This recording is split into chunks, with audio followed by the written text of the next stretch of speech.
Good afternoon, dear students. I Renu Kushwa, Faculty of Applied Science Department in SIRTE.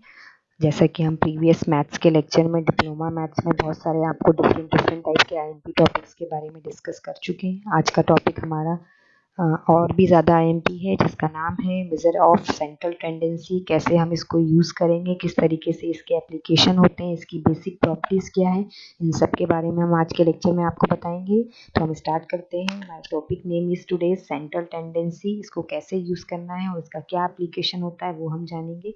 तो हम start करते हैं। Measure of central tendency. अब इसके main major point क्या है? Measure of central tendency. A measure of central tendency is a described statistics that describes the average or typical value of a set of squares. There are three common measure of central tendency: the mode, second is the median, and third is the mean. The mode क्या होता है?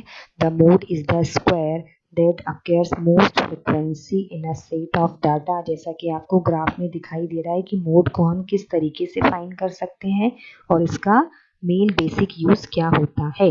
Second हो गया हमारा बिम model distribution. ये बहुत IMP distribution है। ये मोड के लिए यूज किया जाता है। When a distribution has two modes it's called a बिम, is called a bimodal, है ना। अगर किसी भी डिस्ट्रीब्यूशन के दो मोड्स हों तो इस टाइप का मोड्स कहलाता है बाई मॉडल डिस्ट्रीब्यूशन, जैसा कि आपको ग्राफ में दिखाई दे रहा है। नेक्स्ट हो गया मल्टी मॉडल डिस्ट्रीब्यूशन। इसका क्या मतलब होता है? If a distribution has more than to modes it's called a multi modal. अगर किसी भी डिस्ट्रीब्यूशन के दो से ज़्यादा मोड्स हों तो इस टाइप का डिस्ट्रीब्यूशन आपका मल्टी मॉडल डिस्ट्रीब्यूशन कहलाता है। ठीक है। When to use the mode?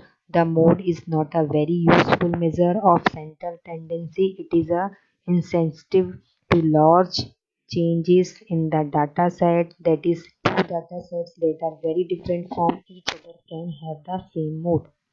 When to use the mode? The mode is primary when primary used with nominally scaled data. It is only measure of central tendency that is approximate the normally scaled data. अब second क्या होता है? The median. The median is simply another name for the 50 percentile.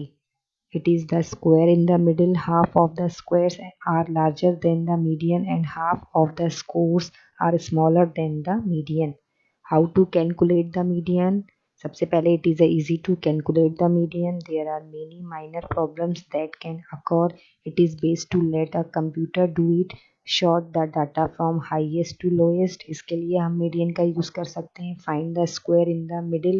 Formula होता है middle का, median का n plus 1 upon 2. If n the number of score is even, the median is the average of the middle two score. अब median का example लेते हैं. What is the median of the following score? Score क्या दिया हमें? कुछ data दिया है डिस्ट्रीब्यूशन फॉर्म में 10, 8, 14, 15, 7, 3, 3, 8, 12, 10, 9. अब हमें इसको शॉर्ट करना है. शॉर्ट द स्क्वायर तो 15, 14, 12, 10, 10, 9, 8, 8, 7, 3. ये हमने किस फॉर्म में अरेंज किया? सबसे बड़ा, फिर उससे छोटा, फिर उससे छोटा, मतलब कहीं ना कहीं हमने इसको सबसे बड़ी वैल्यू, फिर उसके पीछे, फिर उससे छोटी, फिर उसके पीछे, उससे छोटी, कहीं ना कहीं हमने इसको असेंडिंग और से डिसेंडिंग फॉर्म में क्रिएट किया है.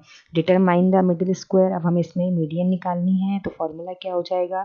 इसी स्क्वायर का सबसे पहले आप उसको सेट कर लेना. सबसे बड़ा नंबर, फिर उससे छोटा, फिर उससे छोटा, ऐसा सेट करने के बाद अब आपको उसके अंदर मीडियन निकालनी है, मिड वैल्यू निकालनी है. तो फॉर्मूला क्या होगा? n plus 1 upon 2.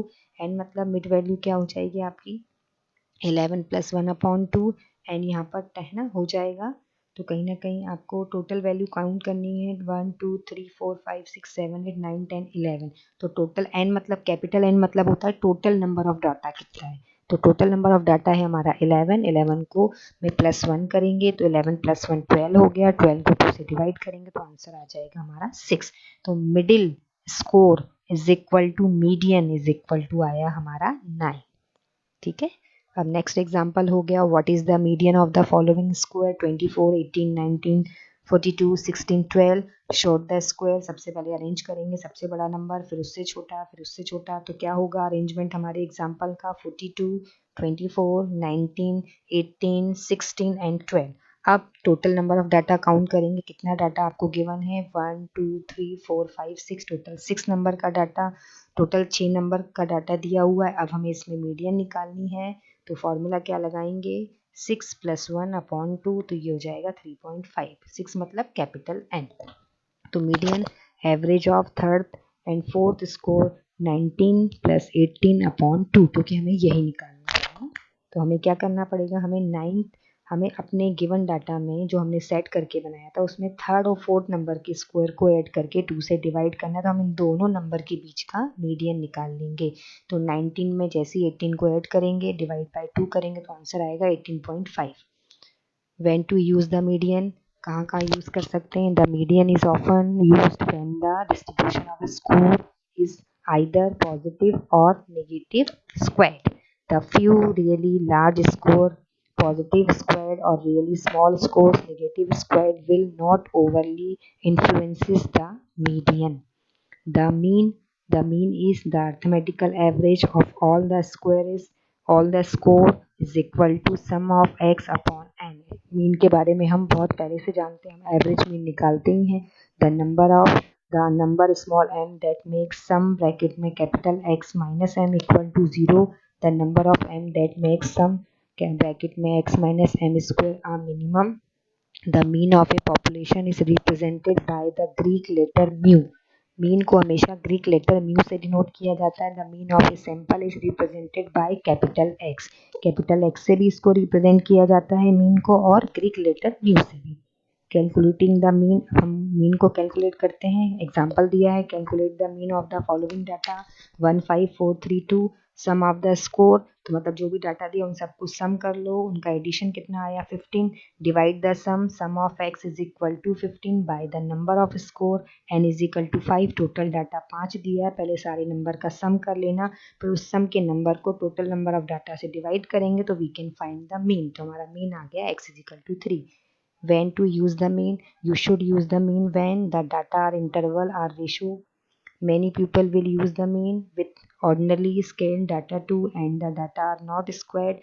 The mean is preferred because it is a sensitive to every square. If you change one square in the data set, the mean will change. ठीक है? Relation between the measure of the central tendency in symmetrical distribution, the median and mean are equal. For normal distribution, mean equal to median equal to mode. In positive squared distribution, the mean is greater than the median. In negative squared distribution the mean is smaller than the median. तो ये हो गया relation between the measurement of central tendency, किसके बीच में, mean, mode और median के बीच का। ये हमने कहीं ना कहीं मेजरमेंट करके उसके बीच की सेंट्रल टेंडेंसी आपको आज बताई। So thank you very much for listening. I wish आपको आज समझ में आया होगा किस तरीके से हम सेंट्रल टेंडेंसी निकाल सकते हैं अपने मीडियन, मोड और मीन के डाटा में उनका मेजरमेंट करते हुए। तो आज हमने आपको कहीं ना कहीं स्टैटिक्स में मीन, मॉड और मीडियन के बारे में बताया, उनकी सेंट्रल टेंडेंसी के बारे में जाना, उसको कैसे मेजरमेंट में यूज़ किया जाता है, उसका ग्राफिकल रिप्रेजेंटेशन क्या है, ये सब जाना। So once again thank you very much.